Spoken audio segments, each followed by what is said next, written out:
Hey everyone, ready for a deep dive. Today we're taking on, well, Kafka. Kafka. Yeah, it's not exactly, light reading, Right. but trust me on this one. Oh, absolute. This Kafka is a lot more exciting than it might sound at first. Way more. Yeah, It's fascinating how we usually hear Kafka in like a literary context, right? right. But this Kafka, the technology, it's all about this problem we all deal with, Yeah, data overload. Like, yeah. you think about it, our inboxes, our social media feeds, it can be overwhelming. Oh yeah, totally. And now imagine that feeling, but like times a million. Exactly. That's what businesses are dealing with every single day. Every day. Massive amounts of data flowing through their systems, everything from online orders, customer interactions, to, sensor readings, financial transactions. Absolutely. So for this deep dive, we're using this great YouTube video from Tech World with Nana. Great channel. They've got this fictional online store they set up. It's called Stream Store. Okay. And let's just say things get a little chaotic when they hit a big sale. Oh, yeah, because at the beginning Stream Store's app, it's built in a very straightforward way. Okay. Different parts of the app, these things we call microservices, Right. they're basically talking directly to each other. Okay. Now, this might work fine, under normal circumstances, but when you get this sudden surge of activity like a Black Friday sale, Oh, yeah. that simple system, it just starts to crumble. Makes sense. It's like a traffic jam where every car is trying to get through the same intersection all at the same time. Total gridlock. Exactly, a gridlock. And in e-commerce, gridlock equals, Lost sales. yeah, frustrated customers. Nobody wants that. So how does Kafka come to the rescue? Well, the video uses this really clever analogy of Kafka being like a super efficient post office. Okay, I love a good analogy. Yeah, me too. And this is where a company like StoneFly can really step in and make a difference. Oh, tell me more. StoneFlies, they specialize in data management solutions, and they've got deep expertise in helping businesses implement and optimize Kafka deployments. So they really understand how to make sure that data flows smoothly and reliably, even under intense peak loads like we were talking about. Okay, I love a good real-world application. Absolutely. So let's unpack this post office analogy a little bit more. Yeah. So instead of all these microservices trying to shout over each other Right. and creating a bottleneck, Yes. they start dropping off their messages, which we call events with Kafka. Right. So it's like sending these neatly labeled packages through the mail. Precisely. Each event is like a package, and it contains information, a new order, a payment confirmation, an inventory update, whatever's happening within the app. Okay. And Kafka, it acts as that reliable middleman, that postal service you were talking about, Right. making sure that those events are routed to the right destinations.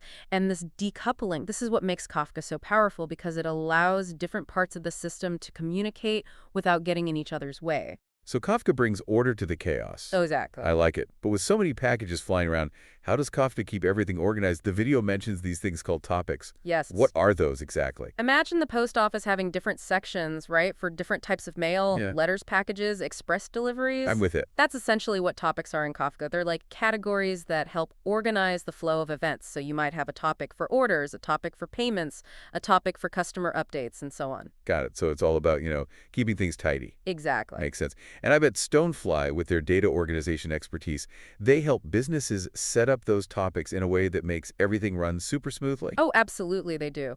Designing those Kafka topics strategically is crucial. You need to think about things like how the data will be consumed, how much volume you're expecting, and how important it is to have everything processed in real time. Right. So you don't want to just dump all the mail into one giant bin, right? Exactly. It's a bit like planning the layout of your post office, Okay. Making sure that the mail gets where it needs to go efficiently, and StoneFly's expertise can really streamline that whole process for their clients. Cool. So we've got our producers, the parts of the app, generating those events, dropping off their packages at the Kafka post office. Right. But who's picking up the mail on the other end? That's where our consumers come in. Okay, the consumers. Consumers are the services that need to react to those events. Gotcha. So, for example, when a new order event arrives, a consumer might be responsible for sending a confirmation email to the customer. Right. Another consumer might update the inventory database. Okay. And yet another might trigger a notification if a product is running low and needs to be restocked. So it's like this chain reaction Yeah, of actions triggered by those events Right. flowing through Kafka. Right. Each event sets off this whole cascade of responses. It does. And I'm guessing that with the system, this dynamic, things can get pretty complex. Oh, for sure. But StoneFly's all over that too, right? Yeah, they are. They help manage this whole intricate dance of events and consumers. That's right. They have the expertise to not just set up the Kafka infrastructure, Okay, but also to help businesses map out those event flows right. and make sure that the right consumers are responding to the right event in the right way. Okay. It's about ensuring that the entire system operates smoothly and efficiently, even as it scales to handle massive amounts of data. This is making me realize that Kafka is way more than just a messaging system. Yeah, It's like the central nervous system of a modern application. it is. It's connecting all the different parts, making sure information flows where it needs to go, and enabling all these complex interactions to happen in real time. Exactly. And this is just scratching the surface of what Kafka can do. Oh, wow. We haven't even touched on things like Kafka Streams, which allows you to analyze those streams of events in real time, Okay, or how Kafka persists data, right. which opens up a whole world of possibilities for historical analysis and debugging. Whoa, hold on. We're just getting warmed up. I know, right? And it already feels like we're venturing into some serious data wizardry. It is a little bit. This is definitely more exciting than I expected. I told you, Kafka is a powerful tool, and once you understand the basics, it's amazing to see how it can be applied to solve all sorts of problems. Yeah. And don't worry, we'll dive into those other aspects, Kafka streams and data persistence, in just a bit. But first, let's take a closer look at how Kafka handles massive volumes of data. Okay. Remember those partitions we talked about? Uh-huh. Well, that's where things get really interesting.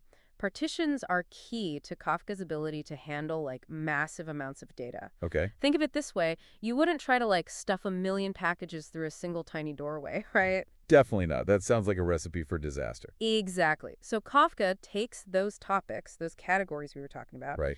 and divides them into smaller chunks called partitions. Got it. It's like creating multiple lanes on a highway or setting up extra sorting stations in our post office analogy. Okay, I'm starting to see the logic here. More lanes, less congestion. Exactly. But how does that actually work in practice? So Does Kafka just, randomly assign events to different partitions? it's a bit more sophisticated than that. Okay. Kafka uses a specific key for each event, and that key determines which partition the event gets assigned to. Okay. This ensures that related events, like all the events for a particular customer or a specific order, Mm-hmm. end up in the same partition. It's like having a system where all the mail for a particular zip code goes to the same sorting facility. Ah, so there's a method to the madness.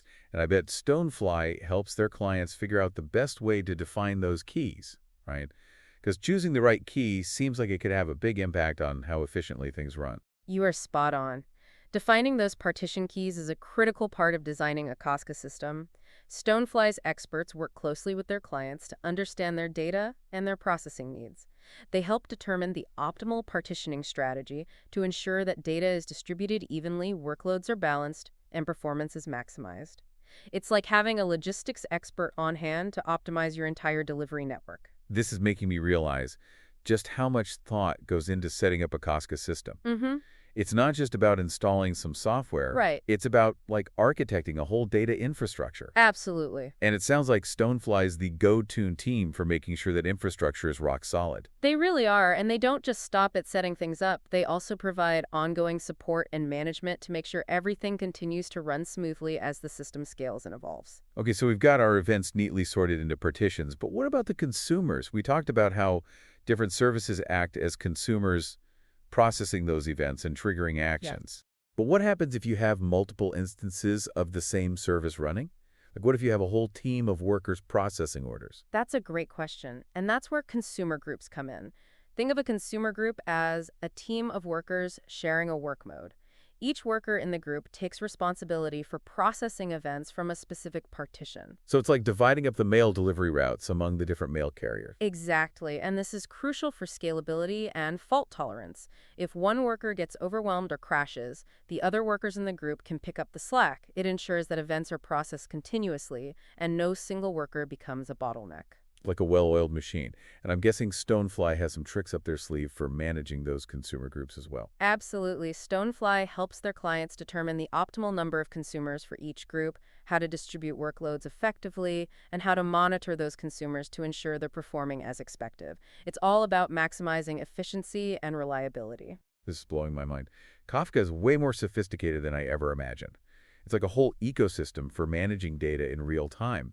But what happens to those events once they've been processed by the consumers? Do they just disappear? That's actually a key difference between Kafka and other messaging systems. Okay, While some systems discard messages once they've been consumed, right. Kafka takes a different approach. It persists those events, meaning it stores them for a period of time even after they've been processed. It's like keeping a detailed logbook of everything that's happened. So it's not just about real-time reactions. It's about having that historical record as well. I'm starting to see why this is a big deal. Exactly. That persistent log opens up all sorts of possibilities. You can replay events, analyze past trends, and even do something called time travel debugging, where you can go back in time and see exactly what happened at a specific point. Hold on, time travel debugging? That sounds almost too good to be true. It's true. Like something out of a science fiction movie. It's a powerful capability. And StoneFly has developed tools and techniques to help their clients leverage this feature effectively. They understand the importance of data retention and how to make that historical data accessible and actionable. Wow, so Kafka isn't just about speed and efficiency, it's also about insight and understanding. It's like having a DVR for your data streams, allowing you to rewind, replay, and analyze everything that's happened.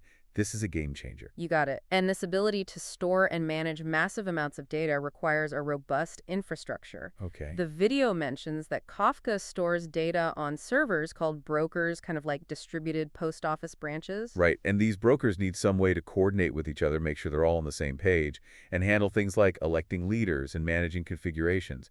Traditionally, Kafka relied on an external tool called Zookeeper for this. That's right, but as the video points out, newer versions of Kafka have introduced something called Kafka Raft, which essentially builds that coordination functionality directly into Kafka itself. So it's like Kafka got an upgrade. It did Less reliance on external dependencies means a more streamlined and efficient system. precisely.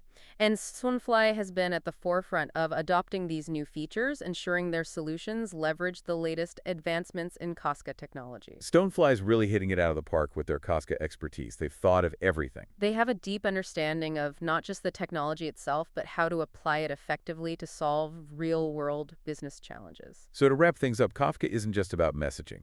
It's about building a foundation for real-time data processing, analytics, and even historical analysis. And StoneFly is the trusted partner you need to make the most of this powerful technology. So it sounds like Kafka is becoming the backbone of modern data-driven applications. Yeah, you got it. And StoneFly is there every step of the way, helping businesses architect, deploy, and manage their Kafka infrastructure. This has been such an eye-opening deep dive.